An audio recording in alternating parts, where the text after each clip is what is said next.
नमस्कार आदाब दोस्तों। तो चलिए आज हम फिर लाए हैं देश दुनिया की तमाम छोटी बड़ी ब्रेकिंग न्यूज। तो खबरों को स्टार्ट करने से पहले आपसे छोटी सी रिक्वेस्ट है दोस्तों, अगर चैनल पर नए हैं तो चैनल को सब्सक्राइब करें, नोटिफिकेशन को ऑन करिए और वीडियो को लाइक करें, अपने दोस्तों के साथ ज्यादा से ज्यादा शेयर करें। तो आज की सबसे पहली और बड़ी खबर में आपको एल्विस मामले में रेप पार्टी के लिए सांपों का जहर सप्लाई करने के आरोपी राहुल ने 24 घंटे की रिमांड में पुलिस के सामने कई राज खोले हैं। पुलिस रिमांड पर लिए गए राहुल ने कई राज फाश किए हैं। इसके बाद पुलिस ने हरियाणा के फरीदाबाद से 2 कोबरा सांप भी बरामद किए हैं।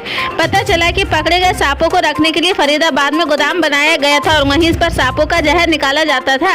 आपको बता दें कि नोएडा के थाना सेक्टर 20 की पुलिस की अर्जी पर गौतम बुद्ध नगर कोर्ट ने राहुल को 24 घंटे की रिमांड दिया था। शुक्रवार को दोपहर 12 बजे रिमांड का समय पूरा हो गया है।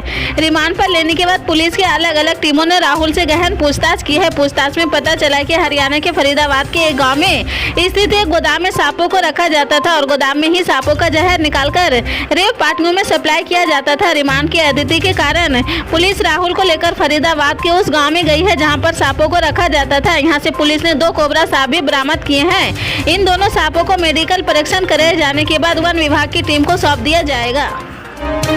पंजाब के सीएम भगवंत मान ने होशियारपुर में 867 करोड़ रुपए की विकास कार्यों का ऐलान किया है। इस अवसर पर आम आदमी पार्टी के संयोजक और दिल्ली के सीएम अरविंद केजरीवाल भी मौजूद थे।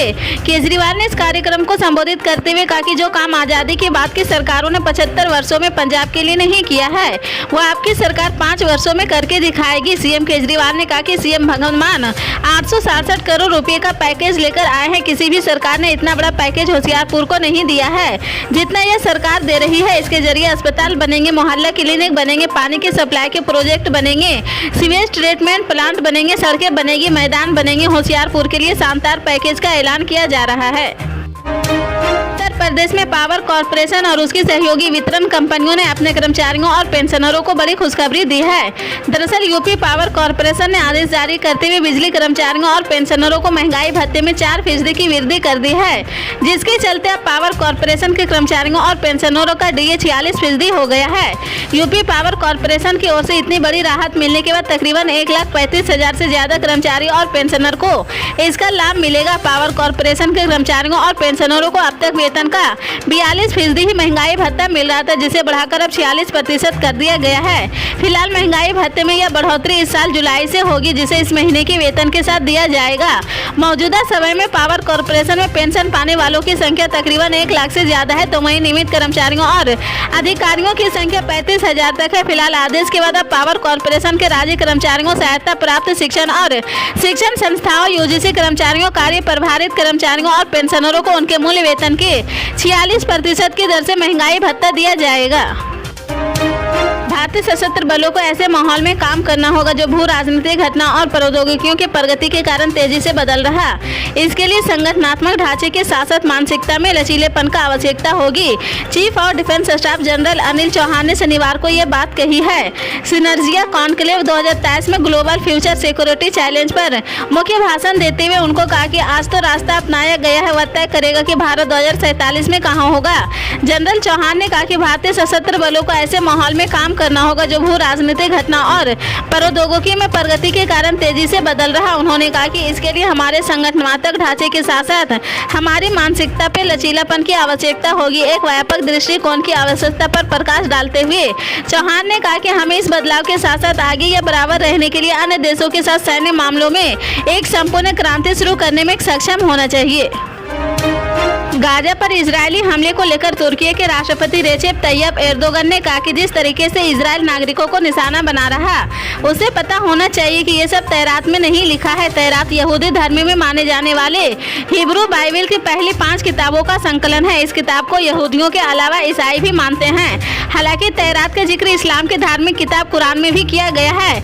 एर्दोगन ने कहा कि इबादत गाहों पर हमला किया गया है, गिरजाघरों को निशाना बनाया गया है, लेकिन अस्पतालों पर गोलीबारी करना, बच्चों की मौत के घाट उतारना तेहरान में नहीं सिखाया जाता है। आप ऐसा नहीं कर सकते हैं। एर्दोगन ने कहा कि यह बयान तब आता है जब इजरायली सेना अल शिफा अस्पताल में घुस चुकी है और अस्पताल में हमास के मुख्यालय को तलाशने का दावा कर रही है। फिलिस्तीनी समाचार एजेंसी वफा ने बताया कि दक्षिणी गाजा के खान यूनिस में इमारतों पर इजरायली सेना के हमले में रात भर में 26 लोग मारे गए हैं। इसके अलावा इजरायली सेना ने कहा कि वेस्ट बैंक की ओर से हमले करने वाले कई आतंकवादियों को मार गिराया है। इजरायल रक्षा बलों और चीन वेस्ट सुरक्षा एजेंसी ने एक संयुक्त बयान में कहा कि वेस्ट बैंक के रात भर चले अभियान में मारे गए कई आतंकवादी हमारे सैनिकों और नागरिकों पर हमले की योजना बना रहे थे। मर्यादा पुरुषोत्तम श्रीराम इंटरनेशनल एयरपोर्ट से दिसंबर 2023 में फ्लाइट शुरू करने की तैयारी है, जिसके चलते अब टर्मिनल का निर्माण कार्य जल्द पूरा करने को लेकर पूरा जोर दिया जा रहा है। इसका निर्माण भी अब अंतिम चरण में है। अयोध्या एयरपोर्ट के प्रोजेक्ट प्रभारी राजीव कुलश्री के मुताबिक एयरपोर्ट अथॉरिटी ऑफ इंडिया के चेयरमैन संजीव कुमार ने शुक्रवार को इस सिलसिले में अयोध्या इंटरनेशनल एयरपोर्ट का निरीक्षण कर निर्माण की प्रगति का जायजा लिया है और निर्माण कार्य को जल्द पूरा करने के निर्देश दिए हैं। चेयरमैन ने कहा कि DGCA की टीम जल्द यहाँ के एयरपोर्ट का निरीक्षण करने वाली है। ऐसे में उसके मानक के मुताबिक सारी तैयारी पूरी कर ली जाए। AHI चेयरमैन ने रन से लेकर टर्मिनल और अन्य तकनीकी उपकरणों को देखा है। उन्हें निर्माण की प्रगति की पूरी जानकारी यहाँ के अधिकारियों की टीम ने दी है। इसी तरह की पल पल के अपडेट जानने के लिए जुड़े रहें आप।